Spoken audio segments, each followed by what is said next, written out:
So there's not a lot of naturopaths in Texas because we're not licensed in Texas. I got my degree from Bastyr in Seattle, Washington, and I have a license as a primary care physician in Vermont. In Vermont, naturopathic doctors can prescribe just about anything if they feel the need. And here, I act as a health consultant. And just like Dr. Harper was saying, I don't treat anything, I make health recommendations. So naturopathic medicine, what do we do? Well, one of our core beliefs is in the vis medicatrix naturae, the healing power of nature. And so we strongly believe that the body knows how to heal itself, and if it's given the right tools, and if obstacles to health are removed, then the body can do the healing. And so mostly what I want to do is identify what foundational elements might be missing and what things might be in the way and correct that balance, and then just let the body do what it magically does. And just like we've been talking about all evening, children are a really amazing example of that because they heal so quickly. They have a very strong vis. So a lot of naturopathic beliefs mirror the TCM beliefs that Dr. Song was talking about, that they are more fragile on the one hand, but then they have this really strong reaction on the other hand. So their vis is really strong. Kids will get a fever really quickly, and then they'll be out running around playing the next day. They'll be fine. And that's something that we can use to our advantage in helping kids. One thing is, I never want to suppress that natural response in a child if I can help it. Sometimes if fever gets scary, maybe we want to bring it down a little bit. Maybe we can do that with cool water before going to a pharmaceutical. So not suppressing, supporting the body in its natural processes, and then recognizing that the kids are more fragile in a lot of ways. They have more leaky barriers to the outside world. They're not as good of barriers between food, things they breathe in. For example, leaky gut. I think you've all heard about leaky gut as a common thing that a lot of adults have now. Well, kids have leaky gut purposefully until they're about 6 months old. And that's designed by nature to give the gut pores for the mother's immune complexes to pass through. So ideally, the mother can breastfeed, has good immune complexes, shares them with her child. And then after about 6 months, the gut barrier gets less leaky. And then that's when you can start introducing other foods in. And ideally, the barrier is more solid at that time. And so large proteins won't pass across that barrier. Unfortunately, what happens is that allergens can be introduced early on, accidentally, just because they're everywhere, and the gut stays leaky. Allergens can be introduced anytime throughout life, and adults end up with leaky gut. And what gets across a leaky gut? Large proteins. They can cause all kinds of inflammatory processes in the body. And I know you've all heard about gluten sensitivity. That's a big downstream reaction of the leaky gut. If our guts weren't leaky, large proteins couldn't get through and the gluten wouldn't have any effect. So just trying to think of what are some interesting topics that have come up lately that you guys might find interesting. Breastfeeding is definitely very healthy, the way to go. The problem is if the mom's gut is leaky, larger proteins are going to pass through her milk, not just the immune complexes that we want to get to the baby, but larger proteins, perhaps of allergens like gluten, like casein in milk protein is a big allergen. So how can we avoid that and keep breast milk as wonderful and pure as nature intends? Well, making sure that the mom digests all her proteins. Enzyme therapy is something that I use in a lot of patients. That can be helpful to decrease the size of the proteins and make sure that the kids aren't getting large proteins through the breast milk. And then choosing our foods very carefully that we introduce to the children. I found out recently, this is kind of disturbing to me, that there is no gluten-free rice cereal available. And often rice cereal is the first food that children get. And if it's contaminated with gluten proteins, that aren't inherent in rice. It's just part of the processing. If the rice is processed on machinery that has also processed wheat, then these large, really inflammatory proteins can be introduced to this really delicate gut system and can set things off balance, and then it takes a lot of work to bring things back in balance. So that's just one example of things to think about in a child's system. Overall, I want to make sure that I'm really careful with what I introduce into their delicate system, the things that I put on their body. There are a lot of personal care items that are full of solvents and phthalates and even heavy metals and things that I don't want to put on a delicate little child. Skin is really absorptive also, that their barriers there are not very strong. So I want to be careful with the foods I give them, the chemicals that they're exposed to topically, and give them the cleanest water and organic foods, and try and decrease their exposure to breathing in allergens and smoke and things like that. What else? What else is leaky? The skull is also leaky. Dr. Song was talking about fontanelles. There are even smaller, less obvious points that aren't as tightly meshed for years, all the way up to age 12. There are small places in the skull where things like cell phone radio waves can get through, which is why a lot of cell phones have in the very fine print that you should make sure to keep a phone at least 2 feet away from your head. Who talks like that? And that children should never use them. And so just making parents aware of things like that.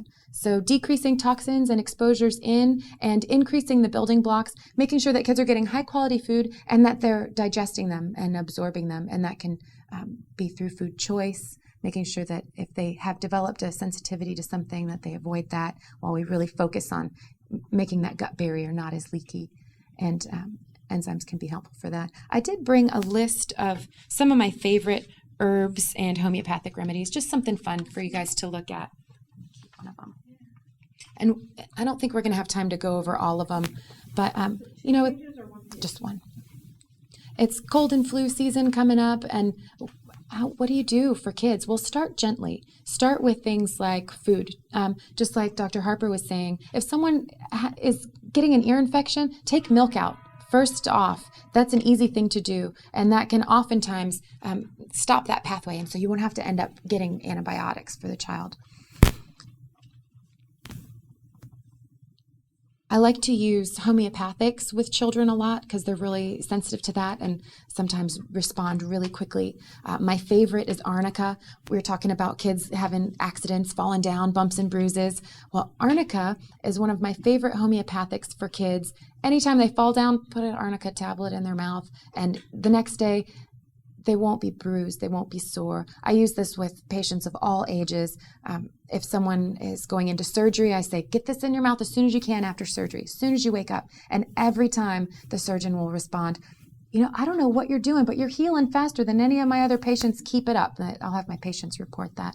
So I really like Arnica. And that's often a good place for people to start, because what is homeopathy? Well, the FDA says there's nothing in it.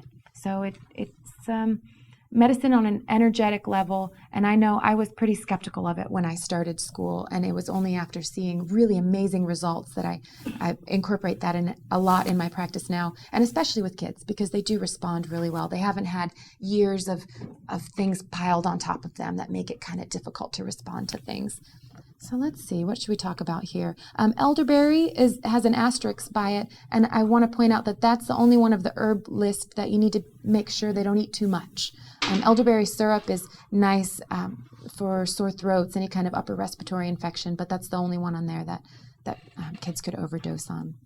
Evening primrose is, you guys have probably heard of that as an omega-3 source, omega-6 source. It's nice for kids who can't do the conversion to make GLA. And so eczema is really common with kids, and that is a reflection of what's going on with the gut. And sometimes if you can get them through the first few months, give them a good source of GLA, then that problem won't persist. So you probably see some herbs on here that you recognize. They're pretty gentle. Again, you can use gentle treatments with kids, and they work really well. And kids like these things. And a lot of times you can do a lot of good for a kid just giving them, tea. Oh, thyme on here. This is one of my favorite things to do for colds and flus. Kid is getting stuffy. If you have thyme oil or even fresh thyme in the garden, pour some hot water over it and make a little tent. and let the kid just breathe it. Oh, they love it. We're gonna do a steam tent. Okay. Make it fun. And it's much easier to get a kid to do that than take pills, take nasty tasting medicines. So I like to start with this stuff. Oh, let's talk about, I don't know how many minutes I have, but let's talk about onion earmuffs and wet sock treatment. These are some things that I didn't hear about anywhere else before naturopathic medicine, and I use them all the time. And they seem weird to adults. Kids love them. Kids absolutely love them. The first time that I taught the OBGYN class here, I talked to the students about the wet sock treatment, and the whole class collectively at the same time. So it doesn't jive with TCM theory, and I know that, and that's one reason why I want to throw it out there, so we'll just kind of get differing opinions. The wet sock treatment, the theory behind it is that the lymph system doesn't have much to pump it. You know, your circulatory system, it has musculature in it, and the heart, and so it can circulate well. Blood can circulate well. Lymph can kind of get bogged down. It depends on the vessels next to it, the arteries and veins, and then also on muscles moving and squeezing and pumping the lymph through. If there's any kind of upper respiratory infection, or if a kid just is having a lot of trouble sleeping, I love the wet sock treatment. What do? You put on wet socks, thin cotton socks, and you can warm up your feet first. They can be cold socks, hot socks. I've heard lots of different theories, but thin cotton socks, wet them, wring them out so they're just barely damp. Put those on, and then put dry wool socks on top. And what does that do? Well, the body's going to want to warm that area up. It's going to pull circulation down from the head that's kind of getting gummed up. You know, lymph nodes are swollen, and it'll pull things down, and oftentimes will pull a lot of congestion with it. Do that before a kid goes to bed, or you guys, you can try this first. It's really relaxing. It's surprising. You've got wet socks on. Well, they warm up pretty fast, and then after that, they dry out. You wake up in the morning totally dry. Your feet are nice and toasty warm.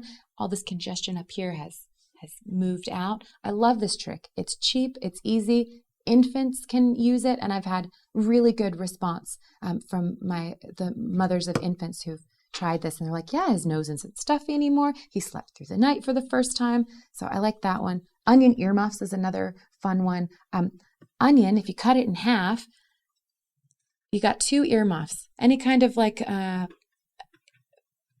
upper respiratory or stuffy ears, itchy ears. I know there are some theories that upper respiratory infections don't actually start in the nose and mouth. They start from an invasion through the ears. Volatile oils in onions can help draw the toxins out and also attack and act as an antimicrobial. So you just cut an onion in half, the way so that the root, you slice through the root, and put it in the microwave for 30 seconds or so. Wrap it in cheesecloth. They're warm. It releases the volatile oils. Kids love it. Adults, oh, my hair is going to smell like onions. Kids don't care. They love this stuff. And I've told these kind of odd, the first time you hear about them, odd sounding things to parents. And they're like, okay, well, we'll see if the kid wants to do it. And I've gotten reports, this one girl in particular, anytime her ear starts hurting, she requests the onion earmuffs. Like, Mom, do we have onions? Can I do the earmuffs? So I think these things really work. Is there anything? How long do you do it for? As long as you want. You know, you can lay on it. Make sure, test it first and make sure that it's not too hot for the kid to do it. It doesn't matter at all. Wrap it in like a thin towel or a cheesecloth or something, and yeah, it's really soothing. And I will love to talk to you guys about all these herbs and all these homeopathics, but I would encourage you, if we don't get time to chat after this about all of these, these are a good place to start. Look up online. These are ones, the homeopathics I see time and time again. They come up very frequently for kids. And the herbs, I think you're probably familiar with a lot of them. So I'll end there, and then we'll hopefully have time for questions later. Thank you.